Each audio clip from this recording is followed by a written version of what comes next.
Allô tout le monde, donc aujourd'hui je vais vous aider à trouver la mesure de l'angle A qui est ici dans ce chat polygone symétrique. Ça c'est un numéro qui a été fait par Madame Doré, donc vous pouvez la remercier pour ce magnifique chat polygone symétrique.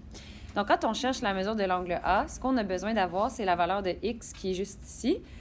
Si on avait la valeur de x, on pourrait la remplacer puis trouver tout de suite la valeur de l'angle A. Je vais vous montrer un exemple de démarche qui ne serait pas bonne. Donc, il y a certaines personnes qui pensent qu'ils peuvent utiliser cette formule-là pour trouver la mesure de l'angle A. Ils pensent qu'ils peuvent trouver la mesure de l'angle en faisant 180n moins 360 divisé par n, parce que ça, c'est la formule d'un angle intérieur.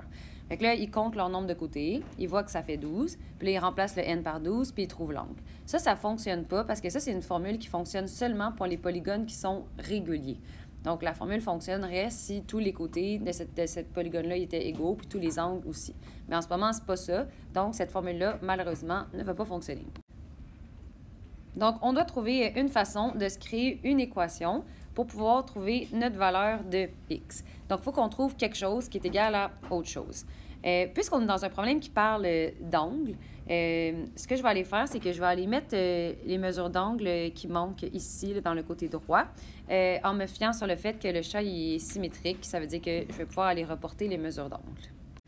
OK, donc maintenant que ça c'est fait, ce que je vois en fait, c'est que je pourrais trouver l'expression algébrique qui représenterait la somme des angles intérieurs de mon polygone. J'aurais tout simplement, c'est vrai que c'est long, mais j'aurais à additionner toutes ces expressions algébriques-là. Puis ça me donnerait la somme des angles intérieurs. Donc, si j'avais la somme des angles intérieurs de ce polygone-là, je pourrais avoir une équation, parce que je pourrais dire que l'espèce d'expression algébrique qui représente tous ces angles-là, je pourrais mettre ça égal à la somme des angles intérieurs du polygone. Donc, si pour vous, c'est pas clair, c'est normal, parce que c'est un peu pas clair comment je l'explique, mais quand je vais montrer le problème, je pense que vous allez comprendre. Donc, la première étape, ce que je vais aller faire, c'est que je vais aller trouver c'est quoi la vraie somme des angles intérieurs de ce polygone-là. Donc, je pars avec ma formule de la somme des angles intérieurs. Cette formule-là fonctionne pour les polygones réguliers ou irréguliers. Puis, ce que je vais aller faire, c'est que je vais remplacer mon nombre de côtés par 12, parce que quand j'additionne tous les côtés, ça me fait 12.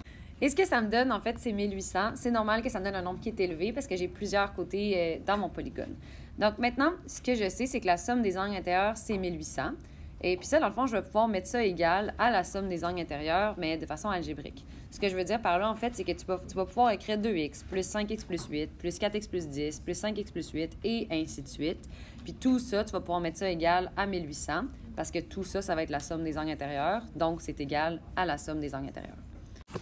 Donc, guys, ça serait quand même vraiment long d'additionner tous les angles ensemble. Mais l'avantage, c'est que puisque le polygone est symétrique, ça veut dire qu'il y a des angles qui sont là deux fois. Par exemple, le 2x, il est là deux fois, le 5x plus 8 aussi, le 8x moins 15 aussi, celui-là et celui-là. Donc, ça veut dire que cette section-là, je vais pouvoir l'écrire seulement une fois puis écrire un fois 2.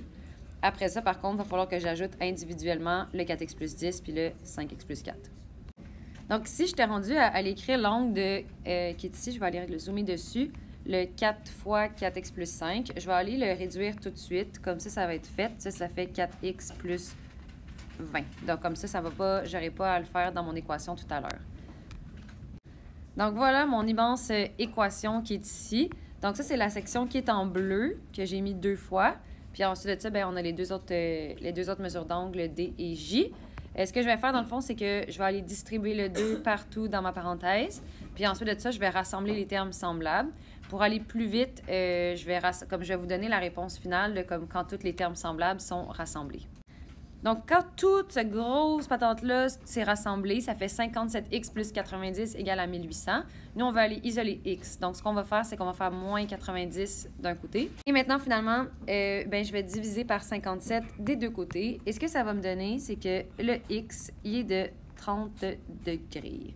Donc, maintenant, ce que je vais pouvoir aller faire, c'est aller trouver la mesure de mon angle A. Je ne finirai pas le problème parce que je considère que vous êtes capable de le faire. Vous avez tout simplement à aller ici, puis à remplacer votre x qui est là par 30.